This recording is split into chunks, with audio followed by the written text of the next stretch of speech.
Hello everyone, it's me, Famcha, back at it again with another video. The Duelist Cup is right around the corner, and I'm here to tell you what the top 10 decks of the June 2025 Duelist Cup will be. I'll be showing the list from strongest to weakest. These deck lists probably aren't the most optimized since half the decks I do not have on Master Duel. I'll be showing them off anyways, and if there are any variants to the decks I'll be showing, I'll bring those up as well. So, without further ado, let's get into Fiendsmith Control. Fiendsmith Control didn't get hit on the new ban list. It's one of my favorite decks in Master Duel at the moment. Fiendsmith itself is super strong, and pretty much anything with Fiendsmith in it is going to be good. Pistols are also really good right now too, since most decks like Fiendsmith and Blue Eyes and a lot of other decks are either dark or light, so this hits a lot of things in the current format. We're also running the Primate engine as well, since, you know, we have to run the normal cards, but what makes this deck insane is Drill Beam. Drill Beam is probably one of the strongest cards in this deck. It's just an Omnigate for free. It's super easy to set up, and it's reusable every turn, allowing you to control the pace of the game and do whatever you want. Some things you can change about this deck is you cannot run Gamma. I'm running Driver with the Gamma right now. You can also run Issa Tawar is another Fiend. It's a Dark Fiend, and it's a level 6, allowing you to easily make Chaos Angel with it, which is really nice with any other light. Level 4. And you could also run Laborate Dragon. Laborate Dragon is basically a level 6 Dark Tuner, allowing you to make any Synchro 10, not just Chaos Angel. So you can make something like Baron de Fleur or Bestial Dispater as well. I've been playing this deck so much lately. I pretty much have seen every variant of this. In this deck, you do have to run a couple cards that you don't really want to draw, like your Vanillas and your Fiendsmith Trap. Drawing those can be bricks. Sometimes you can just open up with just like one Lubellion, and that's not even like full combo. So you usually need either like Ether Barrel or Engraver or something else to get your combo started. Maybe like an additional like normal summon. You just need to get 2 monsters in the field really. This deck can play really well under Max C or Charmy, since you can just like normal summon Ether Barrel, special like once or twice from the extra deck, like make Requiem on your opponent's turn for Lacrima sends Trap, have a set like Drill Beam, have Bestials in hand trap. Like you can pass on a Maxi or a Charmy most of the time. Some hands can hurt under Droll. For instance, if you start with Lubellion or if you start like Engraver, discard Engraver, add Track. Can't use Track since they Droll you after using Engraver. Or if you Lubellion first to bait out like an Ash, they can just Droll you and you can't use your Engraver anyways. Basic like combo of this deck. Usually you go for High King's Teaser. Follow-up turns you usually go for like Desiree, Chaos Angel to wipe the board. You're basically just going Drill Beam, High King Caesar, maybe something else. Or if you get stopped, you can just end on Spears with any normal monster plus Primate or a Bestial and a Primate. So you can do a lot in this deck. It's really good. Has a lot of interaction. Love this deck. Favorite deck right now currently in the format, and arguably the strongest deck at. The next deck we're going to be talking about is Blue Eyes. It got a small consistently hit on the ban list with Sage of Eyes of Blue and Maiden of White. Wasn't really the most like consistent deck, since a lot of your combos start off with Sage or Maiden of White. Like to get your combos really going, you need to see Maiden of White, which it going down to 2 makes it a lot harder to see. Same thing with like you wanting to open up wishes. Sometimes you might just have a Primate and then pass, and that's just a worse version of Fiendsmith Control, since you have none of the Fiendsmith cards to go into. Cool thing about this deck is that you can make Silver Dragon plus Blue Eyes Ultimate Spirit Dragon, and then sometimes even have a third Spirit Dragon as well, but that usually is kind of overkill. I know some people also run the additional level 12s as well. This deck is currently not. And you also have ways of searching out Veiler, which really doesn't do a lot. You can stop like Engraver, which is the biggest card to stop right now. But overall, this deck is very solid. It did get hit, but I think it will still continue to see play. I just think it's still a really strong deck. I think pretty much Primate and any deck that can play it is usually pretty good as well. The next deck, Snake Eyes Fiendsmith. This deck did get hit with both the Bonfire hit, the original Sinful Spoils, but it is still legal, not get banned like it is in the TCG. It runs a lot of good cards, a lot of starters. Runs the Millenniumized package, runs Engraver, runs Diabell Star. You can still just hard open an Ash. You have so many ways. You do have a couple bricks like the Snake Eyes, Diabell Star, and Flameburst Dragon. These are pretty much bricks in your hand, and you don't usually want to see them, but sometimes you can even pair them, put them in a spell and trap card with Weiju Temple, so it's not the end of the world. This deck can play through multiple hand traps. Maxis and Charmies can hurt if you don't have like the answer for them, whether that be Call By, Cross Out, You can even droll yourself so that your opponent won't keep drawing. Your end board is insane. You can usually get to like Desiree, Appaloosa, IP into SP, have a Promethean Engrave. Like, you can do all that on your very first turn if you don't get stopped. And even if your opponent has like 1 or 2 hand traps, you can usually still play through that as well. The next deck we're talking about is Memento. Memento is a very strong deck. It's a strong combo deck. Going first, it can play through multiple hand traps. It has going second tools like Super Polymerization, Forbidden Droplet. It can even run like Triple Tack and all these other cards as well. It can easily OTK. This one right here, whenever it's normal specimen, allows you your level 9 or higher Memento monsters to attack directly, allowing your fusion to attack directly and your level 11, that's 8,000 damage. It can play a pure variant, which is what this is. It can also run V-Smith cards as well. It can also run a really cool card called Paradise Smasher. This card is insane. It attacks 2, and then each player rolls a 6-sided dice. Whoever rolls the highest cannot activate monster effects or declare an attack, basically turning off your opponent's all your monster effects during their next turn, and they can attack, and you still have the rest of your end board with all your pops and everything else, and then you just go for game the next turn. Insane card. This card should probably end up getting hit at some point, but it is legal for the Duelist Cup, so we are good there. The next deck we're talking about is Mermail Atlantean. This deck, going first, can rip through 3 cards and then a water barrier statue, top special summons of anything but water monsters. And it can also end on stuff like Dweller. Dweller is still legal in Master Duel. It can also end on pops with Virtue Stream, which is searchable by the Virtue Dragon. So yeah, you have a lot of plays. Things that can hurt this deck is usually Nibiru, Maxi, Charmies, Roll. Droll hurts a lot too, just depending on what your hand you have. Sometimes you can play around certain cards, but normally if you get Nibiru'd at the wrong time, or if you get Drolled at the wrong time, or Maxi, since you want to hand her up normally, if they have Maxi, then it's going to feel bad.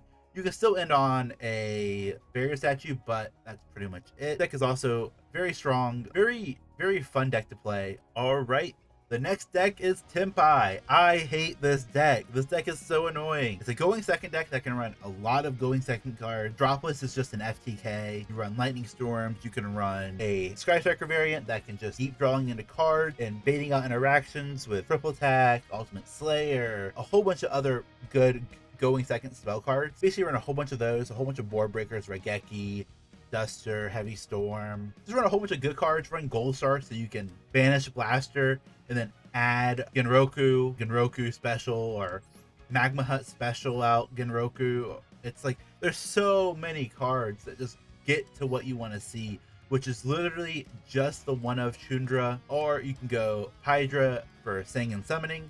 Sang and Summoning, another insane card. This basically turns off a lot of the hand traps that would hurt this deck.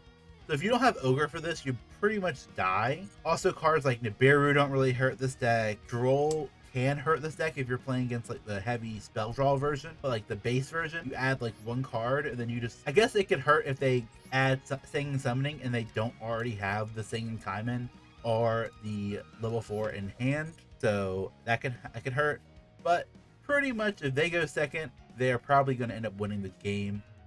And so many decks just want to go first this format, it hurts. They can also run stuff like the Dominus Impulse card, which is another hand trap.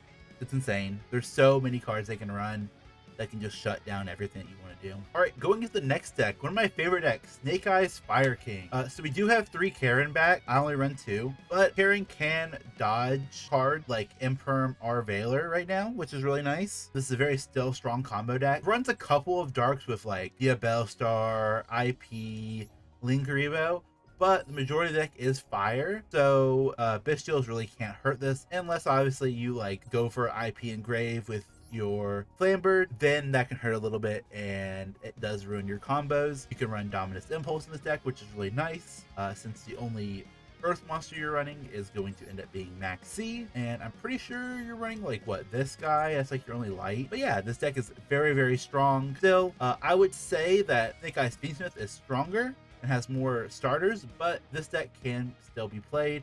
You do have like the Azamina cards as well, which sets up an Omnigate, which is nice against some other decks as well. It does get hurt by Bonfire, and Original Sin was going to 1, but overall still a very strong deck. Next deck to talk about is White Forest Azamina. Basically, this deck has a lot of 1.5 card combos like Cashier Unicorn as any normal summon monster, Doesn't really have any one card combos. Usually you need like a spell and like monster, or like a monster and a normal summon, or Graver. I guess Engraver could be a 1-star combo. The deck ends on a very diverse inboard with cards in the graveyard that activate, cards that activate in the field, spell and trap cards. Basically has a lot of ways that it can interact with your opponents on their turn. They can get very hard to break their board basically. So if they end up popping off, they still have stuff to do, even if you start drawing some things as well. You can play the Toy Box variant as well. The problem is that both Soldier and Tank are light monsters, which can be hit by Bestials, which kind of hurt, but that is still another option as well. Very strong deck, even though it's probably better just to play Snake Eyes Fiendsmith or a more controlling deck. The next deck to talk about will be Branded. Branded has always been a very strong deck. You summon Aliber, get either your Branded Fusion or your Branded Lost, you activate Fusion, and then you just go off. You resolve Branded Fusion and win the game. Even if they stop this now, you have other plays to do. Deck didn't really get any new cards. It just got Branded Fusion at 2, which really doesn't change how the deck plays, but this deck can still pop off. They can still win games. Very strong still. And yeah, you have the new alt arts, which are really cool looking. If you are a Branded player, then you are still really good to play your deck as well. The last deck on this list, in my number 10th spot, is going to be P.U.N.K. P.U.N.K got a couple of new cards. They got Rising Scale, as long as the new Exceed monster as well. This deck used to be normal summon Z-Amin and then just get impermed and pass. But now you have also emergency teleports at 3 now as well. You have a lot of starters. You have Rising Scale, which can also help you out as well. Basically, this deck can also run the Fiendsmith engine. It has a lot going for it. It's just another very strong combo deck in the current format that you can end up playing. Jam is an insane card, especially if you're going against a lot of like control matchups and they don't get rid of this. You can just keep drawing cards every single turn, allowing you to go into that ground game late game. It can lose to Droll or Nib. I think it's weaker than a lot of the other Fiendsmith decks that are on this list, but it's still really, really good. I do have a couple of honorable mentions before I end this video. We do have Sprite back at full power. We got a lot of Fiendsmith pile decks, so basically Tour Guide, Search of Sangan, and now you have 2 monsters on the board, and now you just have full Fiendsmith combo. You have Evil Heroes, that all their new support, plus Adjusted Gold is a light fiend, so you can play that with even like Fiendsmith. You can play with the old hero cards. You have a lot of different ways to play heroes now, which is really cool. You got Centurion. Centurion is still a very, very strong deck, allowing you just to go synchros during your opponent's turn. You do have Duel with Fiendsmith, with Throne being able to search out any fiend monster with 0 attack and 0 defense, which is really cool. Basically allowing you to play Fiendsmith Duel. Then you also have Tearlaments. Tearlaments can be played with regular Tearlaments. You have Horus, you have Fiendsmith. You have so many different variants of this deck now. It's insane. We still have Kick Close. The deck is still very, very strong. And the last one you might not think about is Magical Musketeers.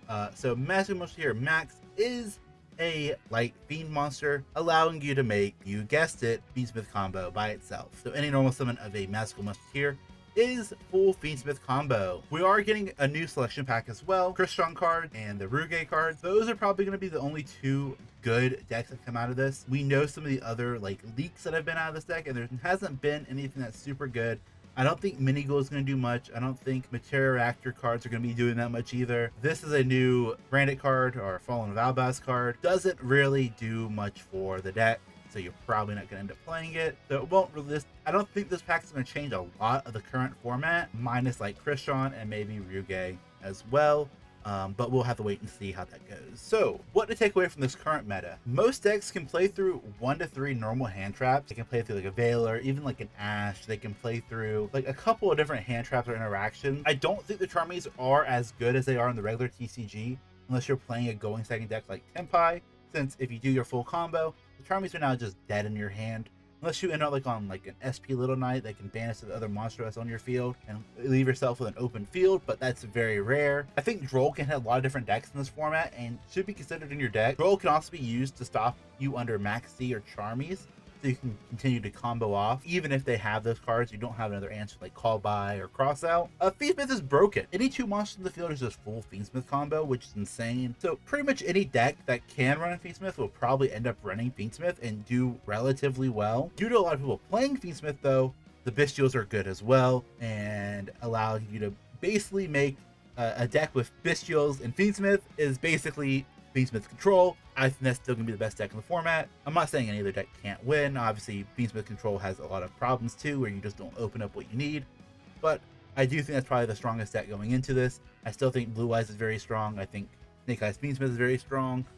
Pretty much any of the decks I listed, whether that be on the top 10 or also honorable mentions, can be played. And you can just go crazy and play something completely out of the blue, and that's also probably still going to be decent as well. Top 10 decks, I do think these are it. If you have any other questions, just let me know down below. Make sure to follow, like, comment. I am going to be doing a live stream as well on the Duelist Cup. Stay tuned for that, and I will see you guys next time.